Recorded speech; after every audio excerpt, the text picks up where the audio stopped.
Hi friends, എല്ലാവർക്കും Cyril വ്ളോഗിലേക്ക് സ്വാഗതം. അപ്പോൾ ഫ്രണ്ട്സ്, ഇനിയിപ്പോൾ ഇങ്ങനെ വീഡിയോ ഇവിടെ നിങ്ങളുടെ മുന്നിലോട്ട് വന്നിരിക്കുന്നത് നിങ്ങൾ തമ്മിൽ കണ്ട പോലെ തന്നെ ഉയർന്ന താപനിലയാണ് നമ്മുടെ ജില്ലകളിൽ റിപ്പോർട്ട് ചെയ്തിരിക്കുന്നത്. 8 ജില്ലകളിൽ യെല്ലോ അലേർട്ട് ഉണ്ട്. അത് എവിടെയാണെന്നാണ് പറയുന്നത്. നേരെ വീഡിയോയിലോട്ട് പോകാം. ആദ്യമായിട്ടാണ് എൻ്റെ ചാനൽ കാണുന്നതെങ്കിൽ ഒന്ന് സബ്സ്ക്രൈബ് ചെയ്യുക. ഇന്ന് യെല്ലോ അലേർട്ട് ഉള്ളത് കൊല്ലം, എറണാകുളം, തൃശ്ശൂർ, പാലക്കാട്, മലപ്പുറം, കോഴിക്കോട്, കണ്ണൂർ, കാസർഗോഡ് എന്നീ ജില്ലകളിലാണ്.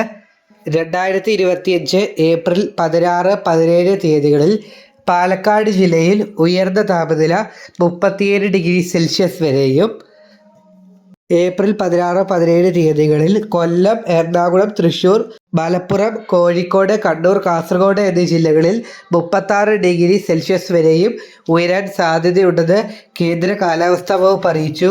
ഇനി ഇടിമിന്നലുമായി ബന്ധപ്പെട്ട് പറയുകയാണെങ്കിൽ ഏപ്രിൽ 16 തീയതി ഇന്ന് ഒറ്റപ്പെട്ട ഇടങ്ങളിൽ ഇടിമിന്നലോട് കൂടിയ മഴയ്ക്കും മണിക്കൂറിൽ 40 മുതൽ 50 വരെ കിലോമീറ്റർ വേഗതയിൽ കാറ്റ് വീശാൻ സാധ്യതയുണ്ട്. അപ്പോൾ എല്ലാവരും എൻ്റെ ചാനൽ ഒന്ന് സബ്സ്ക്രൈബ് ചെയ്യുക. അപ്പോൾ എല്ലാവർക്കും നന്ദി.